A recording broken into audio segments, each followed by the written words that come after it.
যখন কোনো দলকে বাধ্য হয়ে নারী প্রার্থী দিতে হয়, তারা তাকে এমন আসনে মনোনয়ন দেয় যেখানে দলের পরাজয় নিশ্চিত।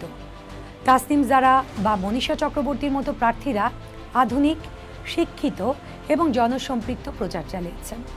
তাসনিম জারার ক্যাম্পেইনে নারীদের অংশগ্রহণ ছিল আশা জাগানিয়া, কিন্তু দিন শেষে নির্বাচনে জয়ী হওয়ার জন্য যে কালো টাকা ও পেশি শক্তির সমীকরণ প্রয়োজন, সেখানে তারা অসম প্রতিযোগিতার শিকার।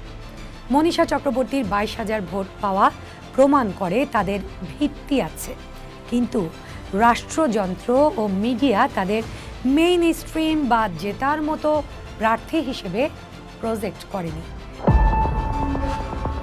2026 নির্বাচনে নারীরা পেছালেন কেন? 2024 সালের গণ অভ্যুত্থান ঢাকার রাজপথ, বিশ্ববিদ্যালয় করিডোর, জেলা শহরের মোড়, সবখানে ছিল জেন জেড তরুণীদের অকুতোভয় উপস্থিতি। তারা ছিল ব্যারিকেডের সামনে, তাদের স্লোগান ছিল মুক্তির, তাদের চোখে ছিল রাষ্ট্র সংস্কারের স্বপ্ন। তখন মনে হয়েছিল বাংলাদেশ এমন এক রাজনৈতিক যুগে প্রবেশ করছে যেখানে নারী কেবল সংরক্ষিত আসনের অলংকার হবে না, বরং নীতি নির্ধারণী টেবিলের অংশীদার হবে। কিন্তু মাত্র 2 বছরের ব্যবধানে 2026 সালের ত্রয়োদশ জাতীয় সংসদ নির্বাচনে আমাদের সামনে হাজির হয় 83 জন নারী প্রার্থীর একটি তালিকা, যার মধ্যে মাত্র 7 জন জয়ী হয়েছেন। এটা কোনো সাধারণ পরিসংখ্যান নয়, এটা একটা রাজনৈতিক বিপর্যয়। এটা প্রমাণ করে রাজপথে নারীর রক্ত ঘাম গ্রহণযোগ্য হলেও সংসদের চেয়ারে তাদের স্থান দিতে পুরুষতান্ত্রিক ক্ষমতা কাঠামো এখনও প্রস্তুত নয়। এখন যদি প্রশ্ন করি, এই রাজনৈতিক বিপর্যয় কার?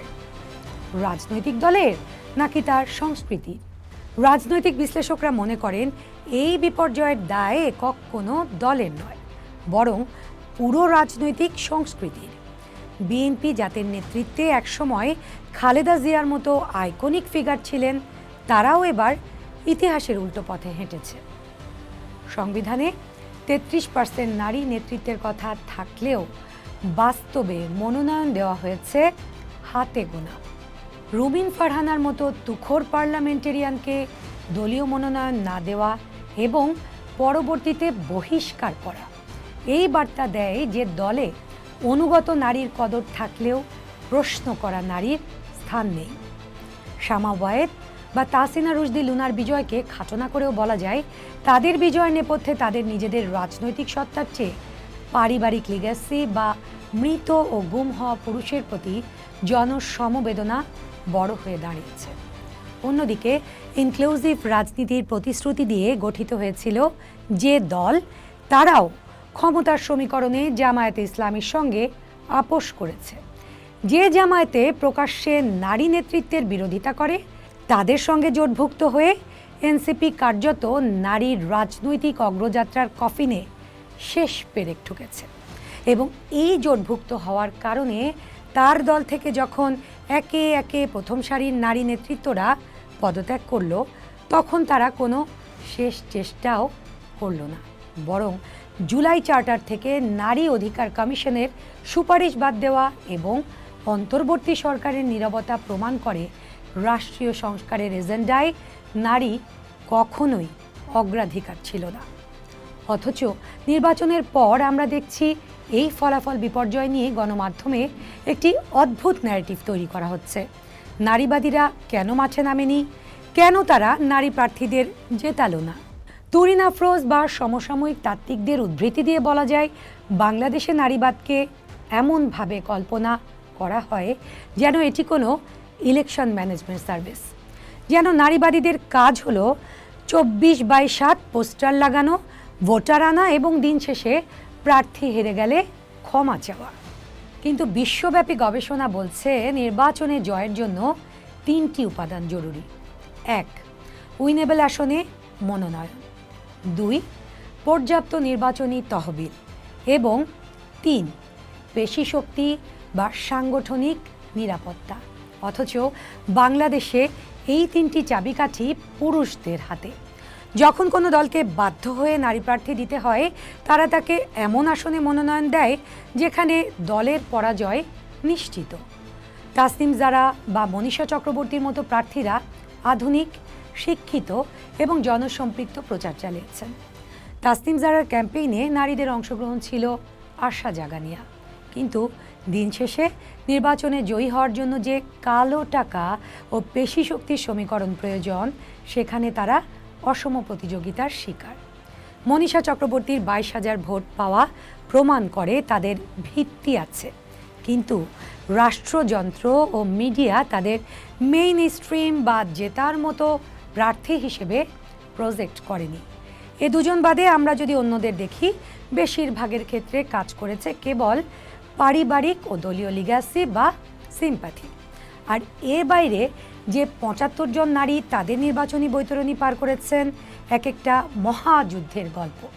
কারণ তাদের পাশে নামকা ওয়াস্তে ছিল দল বা কর্মী সমর্থক। পেশি শক্তি, অর্থ সামর্থ্য এগুলো তথই বোচ। কারণ একজন পুরুষ এখানে যত সহযোগিতা পায় দল থেকে, একজন নারী তার অর্ধেকও পায় না।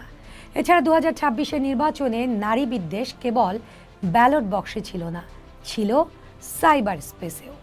আমরা দেখেছি শুধুমাত্র নারী রাজনীতিবিদ হওয়ার কারণে এক একজনকে রাজনৈতিক প্রতিদ্বন্দ্বিতার পাশাপাশি মোকাবেলা করতে হয়েছে শরীরবৃত্তিক সোশ্যাল মিডিয়া বুলিংও, যা একজন পুরুষকে মুখোমুখি হতে হয়নি। একজন পুরুষ রাজনীতিবিদ যখন তার প্রতিপক্ষকে মোকাবেলা করেছেন দুর্নীতি, অনিয়ম, পেশি শক্তির বিষয় নিয়ে, সেখানে একজন নারী রাজনীতিবিদকে লড়তে হচ্ছে আরও একটা এক্সট্রা ব্যাগেজ, তার চরিত্র নিয়ে, পোশাক নিয়ে। কিন্তু দল বা ভোটার কেউই এ বিষয়টি নিয়ে নারীদের পাশে দাঁড়াননি। তাহলে প্রশ্ন দাঁড়ায়, রাজনীতিতে নারীর অবস্থান আসলে কোথায়? উত্তর হলো এখনও সিদ্ধান্ত গ্রহণ প্রক্রিয়ার বাইরে।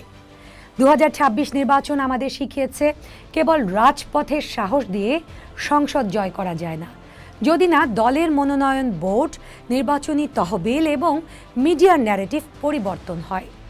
নারীরা সাংগঠনিকভাবে দুর্বল নয়, বরং তাদের দুর্বল আসনে খেলতে বাধ্য করা হয়। কারা রাজনীতি করবে, কে কোথায় বসবে, কে যোগ্য আর কে বেশি কথা বলা নারী, এই ট্যাগগুলো এখনও পুরুষতান্ত্রিক হাইকমান্ড ঠিক করে দেয়। তবে নারীবাদ ব্যর্থ হয়নি, বরং নারীবাদী আঙুল দিয়ে দেখিয়েছে রাষ্ট্র কতটা ব্যর্থ। এখন সময় এসেছে নারীকে সুযোগ দেওয়ার, নাটক বন্ধ করে কাঠামোগত সংস্কারের মাধ্যমে সুযোগ ছিনিয়ে নেওয়ার রাজনীতি শুরু করার। সংসদ হয়তো আজ শূন্য, কিন্তু রাজপথের সেই সাহস এখনও হারিয়ে যায়নি। লড়াইটা কেবল শুরু। পোস্ট দেখুন, ভাবুন, করুন, থাকুন পোস্টের সঙ্গে।